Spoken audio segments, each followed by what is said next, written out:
Welcome, jesters. All right, Paul Ehrlich, the population alarmist, died recently. I don't know when. Doesn't really matter. Probably should have made this video then, but I didn't. He was a favorite target of Rush Limbaugh way back in the day. I don't remember if Rush had like a specific bit for him, like Robert Reich or anything like that, but it doesn't really matter. But yeah, he was a population alarmist, constantly worried about overpopulation and whatever. And most lefties turned out to be just, batshit crazy. But you know what? I have an interesting, I want to say interesting take, but I have a different take on this. And, while I'm not a population alarmist, I do believe that the drive, the push, the insistence among particularly right-wing people that the population be forever increasing is counterproductive in a sort of way.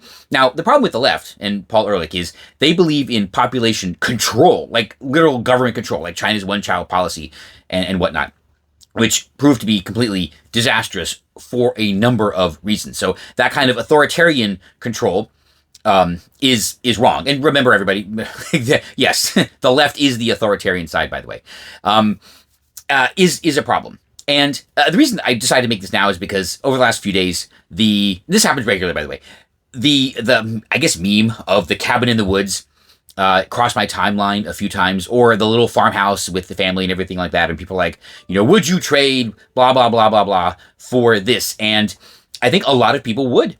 A lot of people would like to live somewhere with quiet, very, very low density, maybe have a farm, the cabin in the woods, where your nearest neighbors are hundreds of meters, perhaps kilometers away or something like that. And while this is a very nice thing, it actually requires land. It requires low density space. It requires low density space where people can actually spread out. And unfortunately, at some point, it's going to get to the point where we can't have so many people for this to be achievable. For more people to do this, there, in a weird way, has to be less people. Now, I'm not saying that's a bad thing.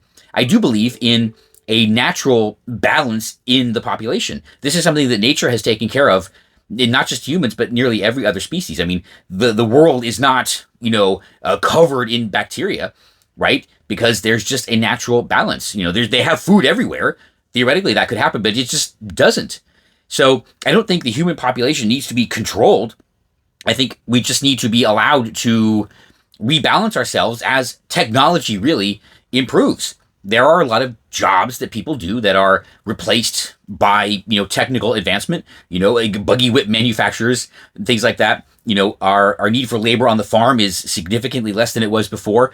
Our need for labor on like transportation, like railroads and stuff like that, is significantly less than it was before, which means it does free up labor for other things, the service industry, the leisure industry, and that's totally, totally fine.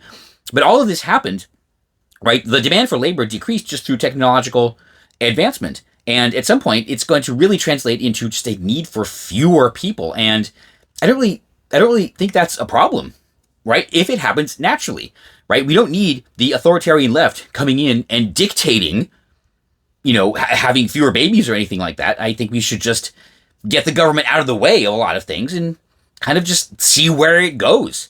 Now, the only reason that the people on the left, the elites on the left, are insisting on a population growth through any means necessary, either through babies or mass migration, is to cover up for their economic failures, or, well, to be more accurate, their economic stupidity, right? They created these giant welfare states, these giant retirement schemes, the giant defined benefit schemes. And I say scheme in the negative way, not just a plan. It was actually a scheme that needs a constantly expanding base, even Social Security, really, that needs a constantly expanding base to feed a, right now, constantly expanding, top of the triangle, right? So that's why they insist on, the continuous importation of labor, simply to feed the machine that they created. Now, whether they did this through stupidity or, this some sort of master plan, it doesn't matter. Honestly, it really doesn't matter why they did this, but that's the only reason they want it. But if everybody were responsible for themselves, right? If we all plan for our own future and everything like that, with, by the way, the charity and the goodness of normal people through primarily religious institutions, we would be fine. We don't need all these giant schemes, right? We don't need an ever-expanding population base to feed an unrealistic, social social engineering scheme like Social Security or union benefit plans or anything like that that continually need to get bailed out by the taxpayer. I might add, right?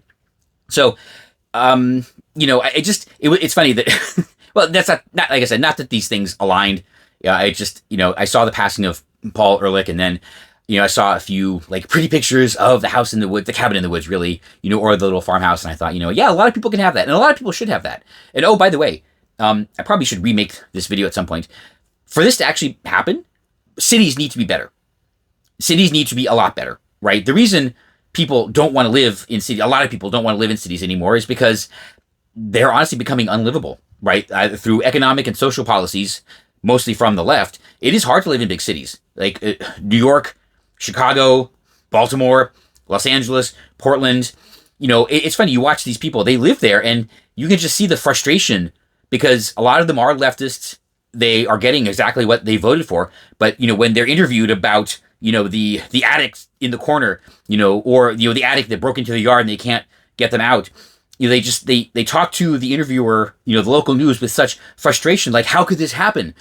Well, yeah, that's exactly how it's happened. And all the reasonable people are leaving, like we're seeing like in New York. So, if cities were better, if they were well managed, if cities everywhere, cities in America could be managed like a lot of Asian cities, Tokyo, Singapore, Hong Kong, a lot of people would want to live in cities.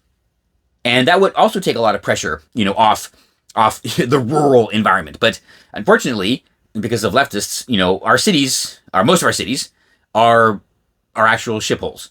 So people don't want to live there, and the lefties are like, no, we'll never live in New York. Well, yeah, you don't really understand what you're creating for yourself. But that's, again, another topic. So, I think we should be able to live in the cabin in the woods, or on the little farm. And if that means just a lower population in general because of technology enhancements, so you have a farm and let's say you have one machine that does all the farming for you, you just go out and operate it every day. I think that's totally, totally fine. So, yeah. Anyway, just a little bit of philosophy. A lower population isn't a bad thing. And if it happens naturally, a lower population is not a bad thing if it is allowed to happen naturally and not another doomed scheme by the leftist authoritarians. Like it's been like every time it's tried. And scary. And I'm right.